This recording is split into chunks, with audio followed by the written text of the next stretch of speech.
Over the weekend, a production crew working for Stephen Colbert apparently got arrested while filming in the Capitol. They had been filming a segment in DC with Triumph the Insult Comic Dog, a puppet character. It's a dog.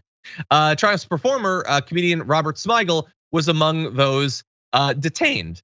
Now, this happened, they were processed, and that could have been where it ended, but that wasn't where it ended. And it forced Stephen Colbert himself to address the situation on his show. Here's a small clip of that. But a fairly simple story. Until the next night, when a couple of the TV people started claiming that my puppet squad had, quote, committed insurrection at the US Capitol building. First of all, what? Second of all, huh? Third of all, they weren't in the Capitol building. Fourth of all, and I am shocked I have to explain the difference, but an insurrection involves disrupting the lawful actions of Congress and howling for the blood of elected leaders, all to prevent the peaceful transfer of power. This was first-degree puppetry. And no, he's right.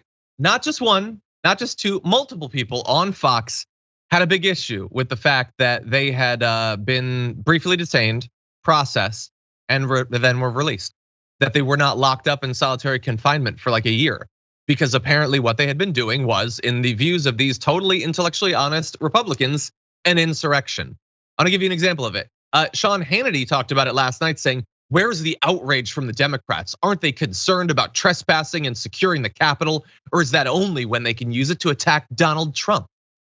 Jason Chaffetz, who Hannity was talking to, former representative, said this: all you asked for is equal application of the law. If somebody breaks the law, they should be charged. On the one hand, I'm glad that the Capitol Police had the political guts to actually arrest these people. There is, I think, a question as to how is it that they got back into the Capitol? Again, they weren't in the actual Capitol building. I want to see these people prosecuted to the same degree and the same outrage that the left pretends on January 6 people. And in fact, Tucker Carlson also said that it was a coup. Now, some of them will argue that they were being satirical. I have issues with that as well. But first, I want to give Stephen Colbert a chance to explain why he's not a fan of this response from the right in this. But drawing any equivalence between rioters storming our Capitol to prevent the counting of electoral ballots and a cigar-chomping toy dog is a shameful and grotesque insult to the memory of everyone who died. And it obscenely trivializes the service and the courage the Capitol Police showed on that terrible day. Almost as if by design, almost as if the Republicans do want to denigrate that service. I mean, after all, they support the people who are trying to beat those same cops to death with their bare hands and with fire extinguishers and with Trump flagpoles and things like that. So we're gonna dive in a minute into what Tucker Carlson had to say about this. But Alonzo, what do you make about this? The right trying to draw this equivalence? Well, the false equivalency is ridiculous. But here's the thing I love: the fact that big tough guys like Sean Hannity and Tucker Carlson are afraid of a puppet dog. Because that's what they're saying. They're saying it's the same thing. So they're actually physically afraid of a dog puppet. I have encountered Triumph the Insult Comic Dog during my career. At no point did I feel threatened by the puppet. I was like, you know what? If this puppet goes berserk, I can handle him.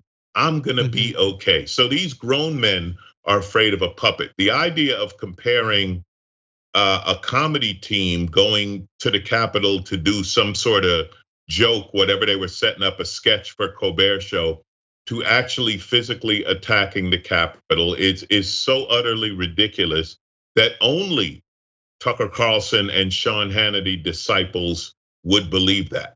See, this is what's comical about these people. They always talk tough, right? They like to dress up. They do cosplay. They dress up like they're military. They put on their flak jackets and their camouflage, and they take their AR-15 and head to the supermarket. But they're afraid of a puppet dog. So how tough are you? It's a puppet.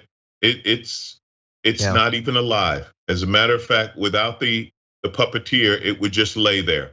So, it's fun to make fun of this, but this is where you'd really like to see him face to face and just say that. So you're afraid of the puppet dog. You think the puppet is the same as a crazed guy swinging a fire extinguisher. And might I add this, John, at no point did Triumph, excuse me, raise his leg on Nancy Pelosi's desk. That's true. Just saying, at no more point. house trained than them. Yeah, exactly. The dog's not scary. I don't think Robert Smigel is particularly scary. As I was telling my production team, I actually once spoke at the DNC or the RNC, one of the two, with the dog, and I wasn't terrified at the time, actually.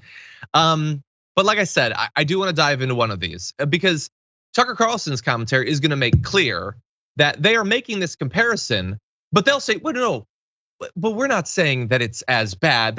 It's satire. We're drawing a different comparison. But here's the thing, they are saying it's the same. They're just not saying it's the same in the way that you might think. Stephen Colbert is rightfully, bothered by this. He is responding as if they're saying this is as bad as the riot. Okay, but that is what they're saying. They're just saying that the riot is only as bad as this. And that is more sick. It's one thing to pretend that the dog is an insurrection, which is bad. That would be weird. It's worse to imply that an insurrection is only as bad as a cartoon dog being briefly detained. And that is very much what they're doing. It's going to become very clear when I read this. Here is a bit from what Tucker Carlson had to say. Responding, he's being like sarcastic about how people responded to the actual insurrection. We're scarred by what we saw. We're all Casey Hunt tonight. It'll be a long time before we can revisit the Capitol building, before we can forget where we were when democracy shook on its very foundations. It's gonna take therapy. It's gonna take a lot of support from our fellow survivors before we can recapture the carefree innocence that Stephen Colbert stole from us, before we can feel safe again. Because it's ridiculous to feel that way about the dog. And presumably, it's ridiculous to feel that way about hundreds and hundreds and hundreds of people trying to murder elected representatives, trying to hang Mike Pence, beating people, injuring more than 100 cops, leading to multiple deaths. One of them was literally shot dead on site. But none of that is any more serious than the rubber dog. He goes on to quote a bunch of people in the news calling January 6th one of America's darkest days, and then mocks that, saying, now you look at something like that and you're tempted to dismiss it out of hand. Oh, you're having trouble sleeping? You sob for no reason? Well, that's because you have a barren personal life. You're celibate. Your only meaningful human contact comes from an Uber Eats guy. You live out your emotional life on Netflix. That's your core problem. It couldn't really be an insurrection that made you cry. And in particular, he mocked, as another person later on our show will, Representative Alexandria Ocasio-Cortez being terrified that she would be murdered or raped, in no small part because of the constant demonization on programs like Tucker Carlson, saying we're gonna deal with that in our quiet time alone, possibly wearing an upscale turtleneck. We'll let you know. But the question is, once we've had an act of war like this, how does the country respond? How do we all respond? Boom, boom, boom, as Sandy would say. Because they're all being ridiculous. That's the thing. And I'm sure some people on the right are like, yeah, that's really funny. He's being sarcastic. He's mocking them because it wasn't really serious. But this is what Tucker Carlson is doing. His job as an incredibly wealthy elite in our society is to provide whatever cover he can with his massive media platform to make sure that people don't do anything about the fact that this mob tried to end democracy. That they, as one part of a multi-pronged plan with the Trump campaign, with their legal challenges, with the senators and representatives trying to stop the count, with the mob, all that is nothing to worry about. The fact that people died is nothing to worry about. The fact that they had anti-Semitic shirts and they were shouting white supremacist slogans. The fact that they're almost certainly gonna do this again is nothing to worry about. It's only as consequential as a rubber dog being briefly detained. And I get it, he's gonna hide behind this supposed sarcasm, this supposed satire. His actual message, what he is trying to accomplish with that whole thing that he just did is absolutely disgusting because it's in service of the destruction of American democracy. Any other thoughts, Alonzo?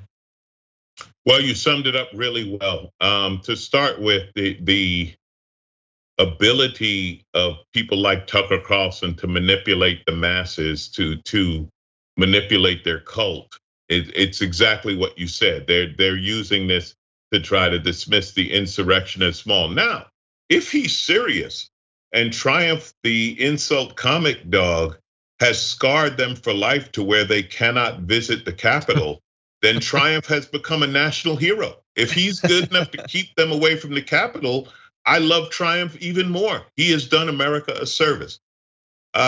You're right. They're trying to downplay the insurrection and everything that went with it. It works because their cult is 90% there. So, and it's very interesting, his description of people who have no meaningful human contact and only deal with Uber. He's describing the incels. He's actually describing a portion of his cult. And these incels are dangerous men who hate women. And they sit around and they, on the computer talking to each other. And this is the exact thing that AOC is worried about, because women like her, any woman is vulnerable to the attack of these incels, which has been proven by the incels attacking over and over. The fact that she's wearing an upscale turtleneck, really, Tucker, does that bother you? How much money do you spend on your fake hunting outfits when you go to Montana? By the way, I love that the guys in the gun stores and hunting shops in Montana call him out whenever he's there. He's not safe anywhere. He thought they were his constituents, and they're like, "You're the worst person on earth." So I love them. Shout out to them for doing that. But yeah, you summed it up perfectly. They're constantly, it's beyond appealing to the base. It's encouraging the cult. And that's why it's dangerous, because just like they talk about radicalized, Muslim terrorists or whatever, our terrorist problem is radicalized white male Americans.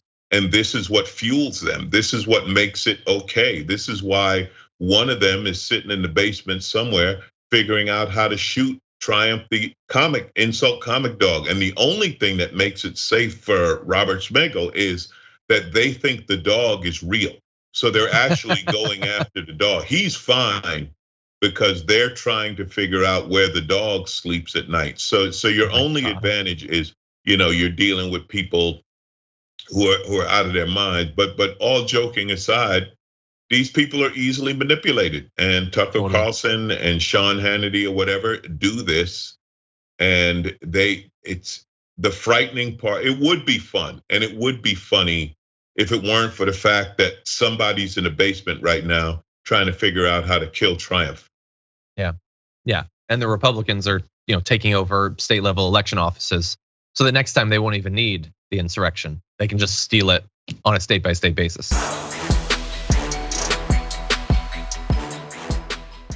Check out the Damage Report podcast each day, wherever you get your podcasts, whether Pocket Casts or Stitcher or iTunes. You can join me as I give you the news and stories you want, with a range of co-hosts and interview guests jumping in on the fun each day. Again, that's the Damage Report, wherever you get your podcasts. And if you get them at iTunes, don't forget to rate and review. Sometimes I'll read them live on the show.